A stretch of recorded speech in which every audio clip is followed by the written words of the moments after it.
ಯಾವ್ದದು? ಕಳಿಂಗ ಯುದ್ಧ. ಕಳಿಂಗ ಯುದ್ಧ. ಕಳಿಂಗ ಯುದ್ಧ. ಓಕೆ, ಸೊ ಪ್ರಮುಖ ಕದನ ಕಳಿಂಗ ಯುದ್ಧ. ಸೊ ದೌಲಿ ಮತ್ತು ಜೌಗಡ ಅನ್ನುವಂಥ ಶಾಸನಗಳಿಂದ ಕೂಡ ನಮಗೆ ಮಾಹಿತಿ ಸಿಗ್ತಾ ಇದೆ. ದೌಲಿ ಮತ್ತು ಜೌಗಡ ಅನ್ನೋದು ಒಂದು ಶಾಸನಗಳು ಸರ್. ದೌಲಿ ಮತ್ತು ಜೌಗಡ ಶಾಸನಗಳಿಂದ ನಮಗೆ ಮಾಹಿತಿ ಸಿಗ್ತಾ ಇದೆ. ಓಕೆ, ಸೊ ಇದು ಅವನ ಜೀವನದ ಒಂದು ಏಕೈಕ ಮತ್ತು ಪ್ರಮುಖ ಕದನ ಸರ್. ಅವನ ಜೀವನದ ಒಂದು ಏಕೈಕ ಮತ್ತು ಪ್ರಮುಖ ಕದನ. ಆ ಕದನಕ್ಕೆ ಕಾರಣಗಳು ಏನು? ಓಕೆ, ಸೊ ನಿಮ್ಗೊಂದು ನಿನ್ನೆ ಒಂದು ಹೋಮ್ವರ್ಕ್. ಸೊ ಈ ಗುಣಕೀರ್ತಿ ಏನಾಗಿದೆ? ಜೈನನಾಗಿದ್ದ. ಆ ಜೈನನಾಗಿದ್ದ ಗುಣಕೀರ್ತಿಗೆ ಒಬ್ರು ಜೈನ ಮುನಿಗಳು ಏನಾಗಿದ್ರು? ಗುರುಗಳಾಗಿದ್ರು. ಹೆಸರು ಶಾಂತಿ ಸಾಗರ. ಹೆಸರೇನ್ ಸರ್? ಶಾಂತಿ ಸಾಗರ. ಸೊ ಶಾಂತಿ ಸಾಗರ ಇತ್ತು. ಸೊ ಇಲ್ಲಿ ಏನಾಗುತ್ತೆ? ಕಳಿಂಗ ಯುದ್ಧದ ಒಂದು ಆಗುವಂತ ಒಂದು ಸೂಚನೆಗಳು ಕಂಡು ಬರ್ತಾ ಇದಾವೆ. ಈ ನಂದರಾಜ ಅಥವಾ ಗುಣಕೀರ್ತಿಗೆ ಒಂದು ಕನ್ಫ್ಯೂಷನ್. ಕಳಿಂಗ ಯುದ್ಧ ಆಗುತ್ತಾ ಅಂದ್ರೆ ಅಶೋಕ ನನ್ನ ಮೇಲೆ ಅಟ್ಯಾಕ್ ಹೋಗ್ತಾನೆ ಡೈರೆಕ್ಟ್. ಯಾರ ಹತ್ರ? ಜೈನ ಮುನಿಗಳ ಹತ್ರ ಹೋದ. ಯಾರು? ಶಾಂತಿ ಸಾಗರ್. ಸಾಹೇಬ್ರೆ, ಇಲ್ಲಿ ಕಳಿಂಗ ಯುದ್ಧ ಆಗತ್ತೆ ಅಂತ ಹೇಳ್ತಾ ಇದ್ದಾರೆ. ಸೊ ಇಲ್ಲಿ ಏನಾದ್ರು ಕಳಿಂಗ ಯುದ್ಧ ಆಗುವಂತ ಲಕ್ಷಣಗಳು ಇದಾವ?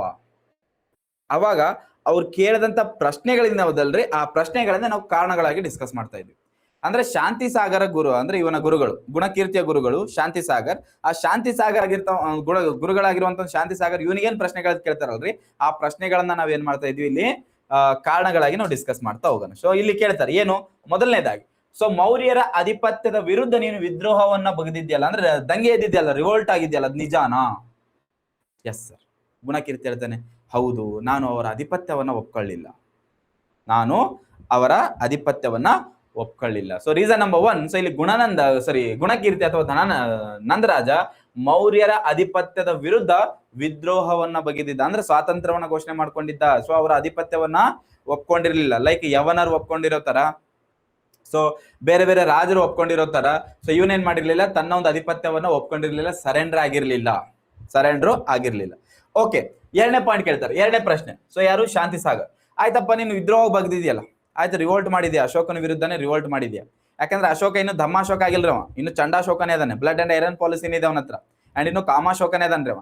ಆಯ್ತು, ವಿದ್ರೋಹ ಬಗ್ದಿದ್ಯಲ್ಲ, ಬಟ್ ಅಶೋಕ ಏನ್ ಮಾಡ್ದ? ನಿನ್ಗೊಂದು ಮೆಸೇಜ್ ಕಳಿಸ್ಕೊಟ್ಟಿದ್ದ. ಏನು? ವಿದ್ರೋಹದ ಬದಲಾಗಿ 1 ಕೋಟಿ ಸುವರ್ಣ ನಿಷ್ಕಗಳನ್ನ ಕೊಡು ಅಂತ ಹೇಳಿದ್ನಲ್ಲ ಅಶೋಕ, ನೀನ್ ಕೊಟ್ಟಿಯಾ ಅಂತ ಕೇಳ್ತಾರೆ. ಯಾರು? ಶಾಂತಿ ಸಾಗರ್. ಅಂದ್ರೆ ರಿವೋಲ್ಟ್ ಮಾಡದಂತ ಒಂದು ತಪ್ಪು ತಲೆದಂಡವಾಗಿ ಏನ್ ಮಾಡ್ಬೇಕು? 1 ಕೋಟಿ ಸುವರ್ಣ ನಿಷ್ಕ ಅಂದ್ರೆ ಗೋಲ್ಡ್ ಕಾಯಿನ್, ಸುವರ್ಣ ನಿಷ್ಕಗಳನ್ನ ಕೊಡ್ಲಿಕ್ಕೆ ಅವನು ಅಶೋಕ ಹೇಳಿದ್ನಲ್ಲ, ನೀನ್ ಕೊಟ್ಟಿದ್ಯಾ? ಅಂದ್ರೆ ಯುದ್ಧ ಆಗತ್ಯ ಅಂತ ಕೇಳಿದಾಗ ಈ ಪ್ರಶ್ನೆಗಳನ್ನ ಶಾಂತಿ ಸಾಗರ್ ಅವ್ರು ಕೇಳ್ತಾ ಇದ್ದಾರೆ. ಯಾರಿಗೆ? ಗುಣಕೀರ್ತಿಗೆ, ಕಳಿಂಗದ ರಾಜನಿಗೆ ಕೇಳ್ತಾ ಇದ್ದಾರೆ. ಅಂದ್ರೆ ಸೊ ಈ 1 ಕೋಟಿ ರೂಪಾಯಿ ಅಂದ್ರೆ ಗೋಲ್ಡ್ ಕಾಯಿನ್ಸ್ ಗಳನ್ನ ಕೊಟ್ಟಿದ್ಯಾ? ಸೊ ಗುಣಕೀರ್ತಿ ಹೇಳ್ತಾನೆ, ಇಲ್ಲ ಸಾಹೇಬ್ರೆ, ಕೊಟ್ಟಿಲ್ಲ. ಶಾಂತಿ ಸಾಗರ್ ಹೇಳ್ತಾರೆ, ಇನ್ನೆಂಗ್ ಮತ್ ನಾನು ಹೇಳಿ ಯುದ್ಧ ಆಗಲ್ಲ ಅಂತೇಳಿ, ಹೆಂಗ್ ಹೇಳಿ ನಾನು ಯುದ್ಧ ಆಗಲ್ಲ ಅಂತೇಳಿ? ಯಾಕಂದ್ರೆ ಅವ ಧಮ್ಮಾಶೋಕ ಇದ್ರೆ ಏನಾರ ಒಂದು ವಿಚಾರ ಮಾಡ್ಬೋದಾಗಿತ್ರಿ ಅವ್ರು ಶಾಂತಿ ಸಾಗರ್. ಬಟ್ ಅವ ಚಂಡಾಶೋಕ ಅದನ್ರಿ. ಯಾಕಂದ್ರೆ ಅವ್ರಿಗೂ ಗೊತ್ತೈತಿ, ಸುತ್ತಮುತ್ತಲ ಎಲ್ಲ ಜೈನರಿಗೆ ಗೊತ್ತೈತಿ, ಬೌದ್ಧರಿಗೆ ಗೊತ್ತೈತಿ, ಅಜೀವಕರಿಗೆ ಗೊತ್ತೈತಿ ಅವ ಹೆಂಗದನ ಅಂತೇಳಿ. ಸೊ ಇಲ್ಲಿ ಇನ್ನೊಂದು ರೀಸನ್ ಸರ್, ಏನು? ವಿದ್ರೋಹದ ಬದಲಾಗಿ 1 ಕೋಟಿ ರಾಜ್ಯದ ಸ್ವಲ್ಪ ಭಾಗ ಬಿಟ್ಟು ಕೊಡ್ಬೇಕಿತ್ತು. ಸೊ ರಾಜ್ಯದ ಸ್ವಲ್ಪ ಭಾಗ ಬಿಟ್ಕೊಡೋ ಅಂದ್ರೆ ಕಳಿಂಗದ ಒಂದಿಷ್ಟು ಭಾಗವನ್ನು ಬಿಟ್ಕೊಡು ಅಂತ ಕೇಳಿದ ಯಾರು? ಅಶೋಕ. ಅದನ್ನು ಕೂಡ ಇವನು ಬಿಟ್ಕೊಟ್ಟಿರ್ಲಿಲ್ಲ. ವಿದ್ರೋಹದ ಪರಿಣಾಮವಾಗಿ ರಾಜ್ಯದ ಸ್ವಲ್ಪ ಭಾಗ ಬಿಟ್ಟು ಕೊಡೋದಿರುವುದು, ಒಂದಿಷ್ಟು ಭಾಗವನ್ನ ಬಿಟ್ಕೊಡ್ಬೇಕಾಗಿತ್ತು, ಅದನ್ನು ಕೂಡ ಅವನು ಬಿಟ್ಕೊಳ್ಳಿಲ್ಲ. So not giving the part of the state as a result of revolt. Okay, so ಇಲ್ಲಿ ವಿದ್ರೋಹದ ಬದಲಾಗಿ 1 ಕೋಟಿ ಸುವರ್ಣ ನಿಷ್ಕಗಳನ್ನ ಕೂಡ ಕೇಳಿದ್ದ ಅಶೋಕ, ಅದನ್ನು ಕೂಡ ಇವನು ಗುಣಕೀರ್ತಿ ಕೊಡ್ಲಿಲ್ಲ. ಅದನ್ನು ಕೂಡ ಇವನು ಕಳಿಂಗದ ರಾಜ ಇವನ ಕೊಡ್ಲಿಲ್ಲ. ಸರ್, ಈ ವಾರ್ ಬಗ್ಗೆ 14ನೇ ಬಂಡೆಗಲ್ಲು ಶಾಸನ ತಿಳಿಸಲ್ವಾ? ನೋಡ್ರಿ, ಬಂಡೆಗಲ್ಲು ಶಾಸನ 13ನೇ ಬಂಡೆಗಲ್ಲು ಶಾಸನ, ಅದು 14ನೇದಲ್ಲ. ಸೊ 13ನೇ ಬಂಡೆಗಲ್ಲು ಶಾಸನ ಅಂತ ಕೇಳಿದ್ರೆ ಅದರಲ್ಲಿ ಯಾವ ಪ್ಲೇಸ್ ಅಲ್ಲಿ ಕಂಡು ಬಂದಿದೆ? 13ನೇ ಬಂಡೆಗಲ್ಲು ಶಾಸನ ಈ ದೌಲಿ ಮತ್ತು ಜೌಗಡ್ನಲ್ಲಿ ಕಂಡು ಬಂದಿದೆ. ಸೊ ನೋಡ್ರಿ, 13ನೇ ಬಂಡೆಗಲ್ಲು ಶಾಸನ ನೋಡ್ರಿ, 14 ಬಂಡೆಗಲ್ಲು ಶಾಸನಗಳಿದಾವೆ. ನಿಮಗೆ ಬ್ರೀಫ್ ಆಗಿ ಹೇಳ್ತೀನಿ. ಸೊ ಈಗ ನೀವು ಪಾಯಿಂಟ್ ತೆಗೆದ್ರಿ, ಹೂ ಇಸ್ ದಟ್? ಯಾರಿದು ಪ್ರಶ್ನೆ ಕೇಳ್ತಾ ಇದ್ರಿ? ಓಕೆ, ಗೊತ್ತಿಲ್ಲ, ಹಿಂದೆ ಇದೆ ಹೆಸರು, ಲಿಮಿಟ್. ಸೊ ನೀವೊಂದು ಏನ್ ಪ್ರಶ್ನೆ ಕೇಳ್ತಾ ಇದ್ರಿ? ಸೊ ಇಲ್ಲಿ 13ನೇ ಬಂಡೆಗಲ್ಲು ಶಾಸನ ಸರ್. ಬಟ್ ಆ ಬಂಡೆಗಲ್ಲು ಶಾಸನ ಅಂತ ಬಂದಾಗ ಅವು 14 ಬಂಡೆಗಲ್ಲು ಶಾಸನಗಳಿದಾವೆ. ಅಶೋಕನ್ಗೆ 14 ಬಂಡೆಗಲ್ಲು ಶಾಸನಗಳನ್ನ ಇನ್ಸ್ಕ್ರೈಬ್ ಮಾಡ್ತಾನ ಅವನು. ಆದ್ರೆ ಆ 14 ಬಂಡೆಗಲ್ಲು ಶಾಸನಗಳನ್ನ ತನ್ನ ರಾಜ್ಯಾದ್ಯಂತ, ತನ್ನ ಒಂದು ಆಲ್ ಓವರ್ ಸ್ಟೇಟ್ ನಲ್ಲಿ 10 ಪ್ಲೇಸಸ್ ಗಳಲ್ಲಿ ಅವುಗಳನ್ನ ಎಸ್ಟಾಬ್ಲಿಷ್ ಮಾಡ್ತಾನೆ. 14 ಬಂಡೆಗಲ್ಲು ಶಾಸನಗಳನ್ನ 10 ಸ್ಥಳಗಳಲ್ಲಿ ಅದನ್ನ ಇರಾಕ್ಟ್ ಮಾಡ್ತಾನೆ, ನಿಲ್ಲಿಸ್ತಾನೆ. ಬಟ್ ಆ ಒಂದು 10 ಸ್ಥಳಗಳಲ್ಲಿ ಇವೆರಡು ಕೂಡ ಇವೆರಡು ಕೂಡ ಹೌದು. ಯಾವುದು? ದೌಲಿ ಮತ್ತು ಜೌಗಡ್, ಅಂದ್ರೆ ಅವು 13ನೇ ಬಂಡೆಗಲ್ಲು ಶಾಸನಕ್ಕೆ ಸೇರುವಂತ ಸ್ಥಳಗಳು. ಕ್ಲಿಯರ್? ಶಾಸನಗಳು ಅಂತ ಬರುತ್ತೆ, ನಿಮ್ಗೆ ಹೇಳ್ತೀನಿ. ಓಕೆ, ಸೊ ಈಗ ಶಾಸನಗಳ ಬಗ್ಗೆ ನೀವು ತಲೆ ಕೆಡಿಸ್ಕೋಬೇಡ್ರಿ, ಯಾಕಂದ್ರೆ ನಾವು ಪೊಲಿಟಿಕಲ್ ಹಿಸ್ಟ್ರಿನ ಡಿಸ್ಕಸ್ ಮಾಡ್ತಾ ಇದೀವಿ. ಆ ಶಾಸನಗಳ ಬಗ್ಗೆ ನಾವು ತಿಳ್ಕೊಳ್ಳೋಣ, ಏನೇನು ಯಾವ ಶಾಸನದಲ್ಲಿ ಏನೇನಿದೆ ಎಲ್ಲಾನು ತಿಳ್ಕೊಳ್ಳೋಣ. ಡೋಂಟ್ ಗಾಬರಿ. ಕ್ಲಿಯರ್? ಬಟ್ ನೀವು ಕೇಳಿರೋದು 14ನೇ ಬಂಡೆಗಲ್ಲು ಶಾಸನ ಅಂತ ಹೇಳಿದ್ರೆ, ಇಲ್ಲ ಸರ್, ಅದು 13ನೇ ಬಂಡೆಗಲ್ಲು ಶಾಸನ, ಕಳಿಂಗ ಯುದ್ಧದ ಬಗ್ಗೆ ಮಾಹಿತಿ ಕೊಡುವಂತದ್ದು. ಆ 13ನೇ ಬಂಡೆಗಲ್ಲು ಶಾಸನ ನಮಗೆ ದೌಲಿ ಅನ್ನುವಂತ ಒಂದು ಪ್ಲೇಸ್ ಅಲ್ಲೂ ಕೂಡ ಸಿಕ್ಕಿದೆ, ಜೌಗಡ್ ಅನ್ನುವಂತ ಒಂದು ಪ್ಲೇಸ್ ಅಲ್ಲೂ ಕೂಡ ಸಿಕ್ಕಿದೆ. Clear? Yes, okay sir. So ಶಾಸನಗಳ ಬಗ್ಗೆ ನೀವು ಅಷ್ಟೇ ಏನಾಗಿರಿ, ಸಸ್ಪೆನ್ಸ್ ಆಗಿರ್ರಿ. ಸೊ ಮುಂದೆ ಅದ್ರ ಬಗ್ಗೆ ನಾವು ಶಾಸನಗಳ ಬಗ್ಗೆ ನಾವು ಡಿಸ್ಕಸ್ ಮಾಡೋಣ. ಬಟ್ ನೆನ್ಪಿಟ್ಕೊಡ್ರಿ, 14 ಬಂಡೆಗಲ್ಲು ಶಾಸನಗಳಿದ್ದಾವೆ. Total number of major inscriptions ಅಂತ ಕೇಳಿದ್ರೆ 14, ಮೇಜರ್ ರಾಕ್ ಎಡಿಕ್ಟ್ಸ್ ಅಂತ ಕೇಳಿದ್ರೆ 14.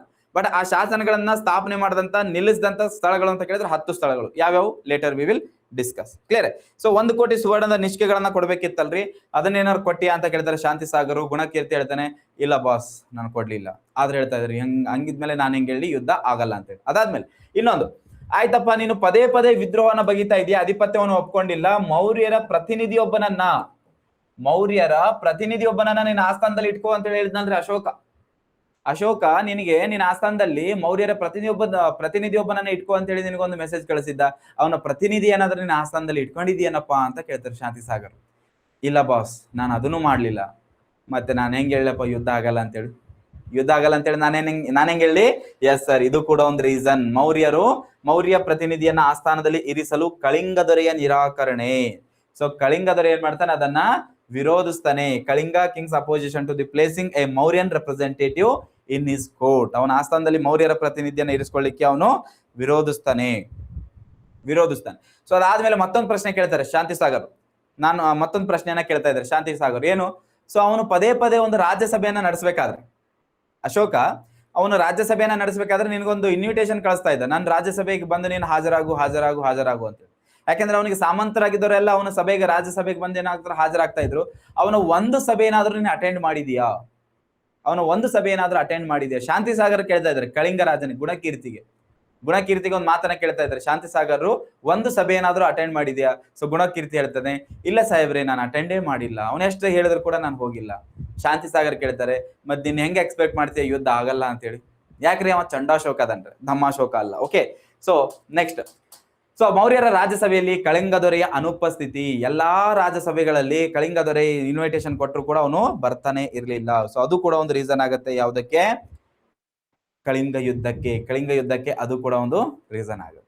ಕ್ಲಿಯರ್? ಅದಾದ್ಮೇಲೆ ಅಶೋಕ ಇನ್ನೊಂದು ಮೆಸೇಜ್ ಅನ್ನ ಕಳಿಸ್ಕೊಟ್ಟಿರ್ತಾನೆ. ಸೊ ಶಾಂತಿ ಸಾಗರ್ ಏನ್ ಮಾಡ್ತಾರೆ, ಮತ್ತೊಂದು ಪ್ರಶ್ನೆಯನ್ನು ಕೇಳ್ತಾರೆ. ಯಾರಿಗೆ? ಗುಣಕೀರ್ತಿಗೆ. ಸೊ ಅಶೋಕ ನಿನಗೆ ಪದೇ ಪದೇ ಹೇಳ್ತಿದ್ನಲ್ಲ, ಅವನ ಸಾಮಂತತ್ವವನ್ನು ನೀನು ಒಪ್ಕೋ, ಅವನಿಗೆ ನೀನು ಆಧಿಪತ್ಯವನ್ನ ಒಪ್ಕೋ, ಅಂಡ್ ಅವನ ಹೆಸರುಗಳಲ್ಲಿ ನೀನು ಶಾಸನಗಳನ್ನು ಹೊರಡಿಸು ಅಂತೇಳಿ ಅಶೋಕ ಬಹಳಷ್ಟು ಸಲ ನಿನಗೆ ಹೇಳಿದ್ನಲ್ಲ, ಒಂದು ಶಾಸನ ಆದ್ರೂ ನೀನು ಅಶೋಕನ ಹೆಸರಲ್ಲಿ ಹೊರಡಿಸಿದ್ಯೇನಪ್ಪ? ಗುಣಕೀರ್ತಿ ಕೇಳ್ತಾ ಇದಾರೆ. ಯಾರು? ಶಾಂತಿ ಸಾಗರ್.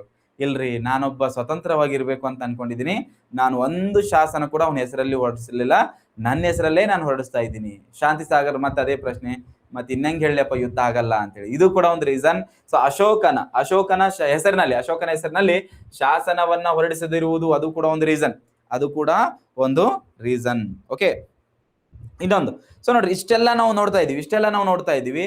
ಸೊ ಅವನು ಯಾವುದೊಂದು ಕೂಡ ಬೆಲೆ ಕೊಡ್ತಾ ಇಲ್ಲ ಅಶೋಕನಿಗೆ ಯಾವುದು ಕೂಡ ಬೆಲೆ ಕೊಡ್ತಾ ಇಲ್ಲ. ಯಾವುದು? ಶಾಸನವನ್ನು ಹೊರಡಿಸ್ತಾ ಇಲ್ಲ. ಅವನು ತನ್ನ ಆಸ್ಥಾನದಲ್ಲಿ ಪ್ರತಿನಿಧಿಯೊಬ್ಬನೇನು ಇಟ್ಕೊಳ್ರಿ ಅಂದ್ರೆ ಅದಕ್ಕೂ ಕೂಡ ನಿರಾಕರಿಸ್ತಾ ಇದ್ದಾನೆ. ಅಂದ್ರೆ ಬಂದು ರಾಜ್ಯಸಭೆಯಲ್ಲಿ ಭಾಗವಹಿಸು, ಎಲ್ಲಾ ಆದೇಶಗಳಿಗೆ ಏನ್ ಮಾಡ್ತಾ ಇದ್ದಾನೆ, ಗುಣಕೀರ್ತಿ ವೈಲೇಟ್ ಮಾಡ್ತಾ ಇದ್ದಾನೆ. ಅಶೋಕನ ಆದೇಶಗಳಿಗೆ ಗೌರವ ಕೊಡದಿರುವುದು ಇದು ಕೂಡ ಒಂದು ರೀಸನ್. ಕ್ಲಿಯರ್? ಸೊ ಅದಾದ್ಮೇಲೆ ಇನ್ನೊಂದು ಪ್ರಮುಖ ರೀಸನ್ ಯಾಕೆ ಗೊತ್ತಾ? ಕಳಿಂಗದ ಮೇಲೆ ಯಾಕೆ ಅವ ಅಷ್ಟು ಟಾರ್ಗೆಟ್ ಮಾಡಿದನ್ರಿ? ಕಳಿಂಗದ ಮೇಲೆ ಯಾಕೆ ಅಷ್ಟು ಟಾರ್ಗೆಟ್ ಮಾಡಿದ ಅಶೋಕ? ಹೇಳ್ತೀರಿ ಯಾರದು? ಕಳಿಂಗ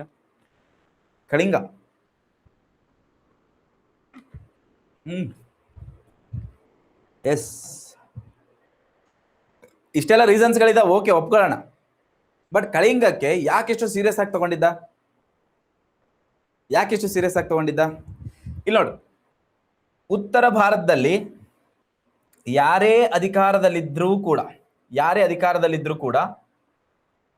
ಇಲ್ಲಿ ಉತ್ತರ ಭಾರತದಲ್ಲಿ ಯಾರೇ ಅಧಿಕಾರದಲ್ಲಿದ್ರು ಕೂಡ 2 ಪ್ರದೇಶಗಳು ಅವರಿಗೆ ತುಂಬಾ ಇಂಪಾರ್ಟೆಂಟ್ಲಿ ಬೇಕೇ ಬೇಕಾಗಿತ್ತು.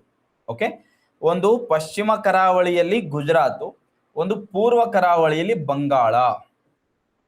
ಒಂದು ಪೂರ್ವ ಕರಾವಳಿಯಲ್ಲಿ ಬಂಗಾಳ. ಒಂದು ಪಾಯಿಂಟ್ ನೆನಪಲ್ಲಿ ಇಟ್ಕೊಂಡ್ಬಿಡ್ರಿ. ಉತ್ತರದಲ್ಲಿ ಯಾರೇ ಅಧಿಕಾರದಲ್ಲಿದ್ದಾರೆ ಅಥವಾ ಭಾರತವನ್ನ ಯಾರೇ ಆಳ್ವಿಕೆ ಮಾಡಲಿ, ಅದು ಪ್ರಾಚೀನ, medieval and modern, whatever it may be. So ಯಾರೇ ಆಡಳಿತ ಮಾಡಿದ್ರು ಕೂಡ ಇವೆರಡು ಪ್ರದೇಶಗಳವರಿಗೆ ತುಂಬಾ ಶತಾಯಗತವಾಗಿ ಬೇಕಾಗಿತ್ತು. ಓಕೆ, ಯಾಕೆ ಸರ್? ಯಾಕಂದ್ರೆ ಈ ಗುಜರಾತ್ ಅನ್ನುವಂಥ ಪ್ರದೇಶ ಏನಿದೆಯಲ್ಲ, ಇದೊಂದು ಬಂದರು ಪ್ರದೇಶ. ಇದರಿಂದ ನಾವು ಯುರೋಪಿಯನ್ ಕಂಟ್ರೀಸ್ಗೆ ನಾವು ಆರಾಮಾಗಿ ವ್ಯಾಪಾರ ಮಾಡಬಹುದು. ಆ ಗುಜರಾತ್ ಅನ್ನೋದು ನಮ್ಮ ಕೈಯಾಗಿತ್ತು ಅಂತಂದ್ರೆ ಯುರೋಪಿಯನ್ ಕಂಟ್ರೀಸ್ ಗಳ ಜೊತೆಗೆ ನಾವು ವ್ಯಾಪಾರ ಮಾಡಬಹುದು. European countries, trade with European countries ಅಂದ್ರೆ ಏನು? ರೊಕ್ಕನೇ ರೊಕ್ಕ, ರೊಕ್ಕ ರೊಕ್ಕ ರೊಕ್ಕ, ಎಷ್ಟು ಬೇಕಲ್ಲೇ ರೊಕ್ಕ, ಲೈಕ್ ದಟ್. ರೊಕ್ಕನೇ ರೊಕ್ಕ ರಿಯಲ್ಲಿ. ಕ್ಲಿಯರ್? ಓಕೆ, ಈ ಬಂಗಾಳ, ಈ ಒಡಿಸ್ಸಾ, ಈ ಒಂದು ಪೋರ್ಟ್ ಸಿಟಿ, ಪೂರ್ವದ ಪೋರ್ಟ್ ಸಿಟಿ ಏನಾದ್ರು ನಮ್ಮ ಹತ್ರ ಇದ್ರೆ, ಬಂದರ್ ಪ್ರದೇಶ ನಮ್ಮ ಹತ್ರ ಇದ್ರೆ, ಇಂಡೋ ಚೈನಾ ಜೊತೆಗೆ ನಾವು ಆರಾಮಾಗಿ ವ್ಯಾಪಾರ ಮಾಡಬಹುದು. ಇಂಡೋ ಚೈನಾಗೆ ನಾವು ಆರಾಮಾಗಿ ವ್ಯಾಪಾರ ಮಾಡಬಹುದು. ಕ್ಲಿಯರ್? ಸೊ ಗುಜರಾತ್ ನಮ್ ಕೈಯಾಗಿದ್ರೆ ಯುರೋಪಿಯನ್ ಕಂಟ್ರೀಸ್ ಗಳ ಜೊತೆಗೆ, ಸೊ ಈ ಕಡೆ ಬೆಂಗಾಲ್, ಒಡಿಸ್ಸಾ ನಮ್ ಕಂಟ್ರೋಲ್ ಅಲ್ಲಿ ಇದ್ರೆ ಇಂಡೋ ಚೈನಾಗೆ ಅದು ಆರಾಮಾಗಿ ವ್ಯಾಪಾರ ಮಾಡಬಹುದಾಗಿ. ಬಟ್ ಗುಜರಾತ್ ಅವನ ಅವಶ್ಯದಲ್ಲಿ ಇದೆ ಸರ್. ಯಾಕಂದ್ರೆ ಸೌರಾಷ್ಟ್ರ ಅವನ ಒಂದು ಪ್ರಾಂತ್ಯ ಕೂಡ ಹೌದು. ಯಾಕಂದ್ರೆ ಅಲ್ಲೇ ಸುದರ್ಶನ ಕೆರೆ ನಿರ್ಮಾಣ ಆಗಿದೆ. ಚಂದ್ರಗುಪ್ತ ಮೌರ್ಯನ್ ಕಾಲದಲ್ಲಿ ಅದು ತನ್ನ ಕಂಟ್ರೋಲ್ ಅಲ್ಲಿ ಇದೆ. ಅಂಡ್ ಇವಾಗ ಕೂಡ ಅಲ್ಲಿ ತುಷಾಸ್ಪ ಇದ್ದಾನೆ. ಈ ತುಷಾಸ್ಪ ಯಾರು? ಅವನಿಗೊಬ್ಬ ಸೌರಾಷ್ಟ್ರದ ಒಬ್ಬ ಗವರ್ನರ್ ಆಗಿದ್ದ. ಸೊ ಸೌರಾಷ್ಟ್ರದ ಗವರ್ನರ್ ಅಂದ್ರೆ ತುಷಾಸ್ಪ ಭಾರತೀಯನಲ್ಲ ಸರ್, ಅವನು ಕೂಡ ಒಬ್ಬ ಗ್ರೀಕ್ ವ್ಯಕ್ತಿನೇ ಆಗಿದ್ದ. ತುಷಾಸ್ಪ ಏನಾಗಿದೆ? ಗ್ರೀಕ್ ವ್ಯಕ್ತಿ ಆಗಿದೆ. ಹೆಂಗಂತ ಕೇಳಿದ್ರೆ ಅವನು ಸಂಬಂಧಿ ಕೂಡ ಆಗಿದೆ. ಹೆಂಗೆ? ಹೆಲೆನಾ ಅಂತ ಹೇಳಿ ನಾವು ಮಾತಾಡಿದ್ವಲ್ರಿ. ಹೆಲೆನಾ ಚಂದ್ರಗುಪ್ತ ಮೌರ್ಯನಿಗೆ ತನ್ನ ಮಗಳನ್ನ ಕೊಟ್ಟು ಮದುವೆ ಮಾಡಿರ್ತಾನೆ. ಯಾರು? ಸೆಲೂಕಸ್ ನಿಕೇಟರ್. ಆ ಹೆಲೆನಾಳ ಒಂದು ತಂಗಿ ಮಗಾರಿ ಅವ. ಯಾರು? ತುಷಾಸ್ಪ. ಬಟ್ ಅಷ್ಟು ನಮ್ಗೆ ಡೀಪ್ ಆಗಿ ಬೇಕಾಗಿಲ್ರಿ. ಓಕೆ, ಸೊ ಒಟ್ನಲ್ಲಿ ಇಲ್ಲಿ ಗುಜರಾತ್ ನಮ್ ಕೈಯಾಗ ಐತ್ರಿ, ಬಟ್ ಬಂಗಾಳ ನಮ್ ಕೈಯಾಗಿಲ್ಲ. ಒಡಿಸ್ಸಾ, ಕಳಿಂಗ, ಅದೇ ಭಾಗವನ್ನು ಆಳ್ವಿಕೆ ಮಾಡ್ತಾ ಇದಾರೆ ಅವರು, ಅದು ನಮ್ ಕೈಯಾಗಿಲ್ವೇ? ಸೊ ಇದು ಕೂಡ ಒಂದು ರೀಸನ್. ಯಾವ ಬಂದರು? ತಾಮ್ರಲಿಪ್ತಿ ಬಂದರು. So point to be noted my lord. Okay, Tamralipti ಬಂದರಿನ ಮೂಲಕ ವ್ಯಾಪಾರ, ಓಕೆ, ತಾಮ್ರಲಿಪ್ತಿ ಬಂದರಿನ ಮೂಲಕ ವ್ಯಾಪಾರ ಮಾಡ್ತಾ ಇದ್ರು ಇವ್ರು. ಯಾರು? ಇಂಡಿಪೆಂಡೆಂಟ್ ಆಗಿ ವ್ಯಾಪಾರ ಮಾಡ್ತಾ ಇದ್ರು. ಯಾರು? ಕಳಿಂಗದವರು. ಬಟ್ ಅದು ಅಶೋಕನಿಗೆ ಇಷ್ಟ ಆಗ್ಲಿಲ್ಲ. ಯಾಕಂದ್ರೆ ಅವನೊಬ್ಬ ಸಾರ್ವಭೌಮ, ನನ್ನ ಒಂದು ಅಧೀನದಲ್ಲಿ ಇರ್ಬೇಕಿದ್ದು. ಬಟ್ ಅವರು ಇಂಡಿಪೆಂಡೆಂಟ್ ಆಗಿ ರೂಲ್ ಮಾಡ್ತಾ ಇದ್ದಾರೆ, ಇಂಡಿಪೆಂಡೆಂಟ್ ಆಗಿ ಟ್ರೇಡ್ ಮಾಡ್ತಾ ಇದ್ದಾರೆ. ಯಾವ್ದ್ರ ಮೂಲಕ? ತಾಮ್ರಲಿಪ್ತಿ ಬಂದರಿನ ಮೂಲಕ. ಸೊ ಹಂಗಾಗಿ ಇದು ಕೂಡ ಒಂದು ಕಾರಣ. ಕ್ಲಿಯರ್? ಸೊ ಉತ್ತರ ಭಾರತದಲ್ಲಿ ಅಥವಾ ಭಾರತವನ್ನ ಆಳ್ವಿಕೆ ಮಾಡೋರು ಯಾರಿಗೂ ಬೇಕಾದ್ರೂ ಕೂಡ ಎರಡು ಪ್ರದೇಶಗಳು ಬೇಕೇ ಬೇಕಾಗಿತ್ತು. ಓಕೆ, ಸೊ ನೋಡ್ರಿ, ಈಗ ಇವ್ರಲ್ಲಿ ತಗೊಳ್ರಿ, ದೆಹಲಿ ಸುಲ್ತಾನ್ರ ತಗೊಳ್ರಿ. Delhi Sultan Alauddin Khilji made attack on Gujarat ಮೇಲೆ ಅಟ್ಯಾಕ್ ಮಾಡ್ತಾನೆ. ಫಿರೋಜ್ ಶಾ ತುಘಲಕ್ ಬಂಗಾಳದ ಮೇಲೆ ಅಟ್ಯಾಕ್ ಮಾಡ್ತಾನೆ. ಹೌದಲ್ರಿ? ಅಕ್ಬರ್ ಕೂಡ ಏನ್ ಮಾಡ್ತಾನೆ? ತನ್ನ ಕಂಟ್ರೋಲ್ ನಾಗ ಇಟ್ಕೊಂಡಿರ್ತಾನೆ ಗುಜರಾತ್ ಮತ್ತು ಬಂಗಾಳ. ಗುಜರಾತ್ ಅನ್ನ ಗೆದ್ದ ಮೇಲೆನೆ ಅವನ್ ಏನ್ ಮಾಡ್ತಾನೆ? ಒಂದು ಕಟ್ಟಡವನ್ನ ನಿರ್ಮಾಣ ಮಾಡಿರ್ತಾನೆ ನೋಡ್ರಿ, ಬುಲಂದ್ ದರ್ವಾಜ. ಇದು ಮಿಡಿವಲ್ ಪೀರಿಯಡ್. ಮಾಡರ್ನ್ ಟೈಮ್ಸ್ ನಾಗ ತಗೊಳ್ರಿ, ಈ ಯುರೋಪಿಯನ್ನರು, ಫ್ರೆಂಚರು, ಬ್ರಿಟಿಷರು ಎಲ್ಲರಿಗೂ ಬೇಕಾಗಿದ್ದು ಎರಡು ಪ್ರದೇಶಗಳು, ಒಂದು ಬಂಗಾಳ, ಒಂದು ಗುಜರಾತ್. ಯಾಕಂದ್ರೆ British East India company first land ಆಗಿದ್ದೆ ಸೂರತ್ನ್ಯಾಗ, ಗುಜರಾತ್. ಅಂಡ್ ತಾವು ಆಧಿಪತ್ಯವನ್ನ ಸ್ಥಾಪನೆ ಮಾಡಿದ್ದು ಬಂಗಾಳವನ್ನು ವಶಪಡಿಸಿಕೊಳ್ಳೋದ್ರ ಮೂಲಕ. Battle of Plassey, battle of Buxar. So ಒಟ್ಟಿನಲ್ಲಿ ಬಂಗಾಳ ವಶಪಡಿಸ್ಕೊಳ್ಳಿಕ್ಕೆ ಅವ್ರು ತುಂಬಾ ಪ್ರಯತ್ನ ಪಟ್ರು. ಸೊ ಹಂಗಾಗಿ ಇವೆರಡು ಪ್ರದೇಶಗಳು ಶತಾಯಗತಾಯ ಬೇಕಿತ್ತು ಸರ್. ಕಾರಣ ಇಷ್ಟೇನೆ, ಇಂಡೋ ಚೈನಾ ಜೊತೆಗೆ ವ್ಯಾಪಾರ ಮಾಡ್ಲಿಕ್ಕೆ ಅಂಡ್ ಯುರೋಪಿಯನ್ ಕಂಟ್ರೀಸ್ ಗಳ ಜೊತೆಗೆ ವ್ಯಾಪಾರ ಮಾಡ್ಲಿಕ್ಕೆ. ಅದು ಕೂಡ ಒಂದು ಕಾರಣ ಆಗಿತ್ತು. ಕ್ಲಿಯರ್? ಇದು ಯಾವುದೇ ಆದೇಶಗಳಿಗೂ ಕೂಡ, ಅಶೋಕನ ಯಾವುದೇ ಆದೇಶಗಳಿಗೆ ಗುಣಕೀರ್ತಿ ಅಥವಾ ನಂದರಾಜ ಏನ್ ಮಾಡ್ಲಿಲ್ಲ, ಒಂದು ಭಾವನೆಗಳಿಗೆ ಅವನು ಪುರಸ್ಕರಿಸಲಿಲ್ಲ, ಆದೇಶಗಳಿಂದ ಗೌರವ ಕೊಡ್ಲಿಲ್ಲ. ಯುದ್ಧ ಆಗೇ ಬಿಡ್ತು. ಯಾವಾಗ? 1260ರಲ್ಲಿ. 1260 ಬಿಫೋರ್ ಕಾಮನ್ ಏರಾದಲ್ಲಿ ಒಂದು ಯುದ್ಧ ಆಗತ್ತೆ, ಕಳಿಂಗ ಯುದ್ಧ. ಓಕೆ, ಸೊ ಕಳಿಂಗ ಯುದ್ಧ. ಆ ಸಂದರ್ಭದಲ್ಲಿ ಕಳಿಂಗದ ರಾಜ ಯಾರಾಗಿದ್ರು? ಗುಣಕೀರ್ತಿ ಅಥವಾ ನಂದರಾಜ. ಸೊ ಕಳಿಂಗದ ರಾಜಧಾನಿ, ರಾಜ ಯಾರಾಗಿದ್ರು? ಗುಣಕೀರ್ತಿ ಅಥವಾ ನಂದರಾಜ. ಗುಣಕೀರ್ತಿಯ ಗುರುಗಳು ನಾನು ಆಗ್ಲೇ ಹೇಳಿದೆ, ಶಾಂತಿ ಸಾಗರ. ಓಕೆ, ಶಾಂತಿ ಸಾಗರ್. ಗುಣಕೀರ್ತಿಯ ಗುರುಗಳು ಯಾರಾಗಿದ್ರು? ಶಾಂತಿ ಸಾಗರ್ ಗುಣಕೀರ್ತಿಯ ಗುರುಗಳಾಗಿದ್ರು. ಓಕೆ, ಶಾಂತಿ ಸಾಗರ್ ಹೋಟೆಲ್, ಹಂಗ್ ನೆನ್ಪಿಟ್ಕೊಳ್ರಿ. ಓಕೆ, ಸೊ ಗುಣಕೀರ್ತಿಯ ರಾಣಿ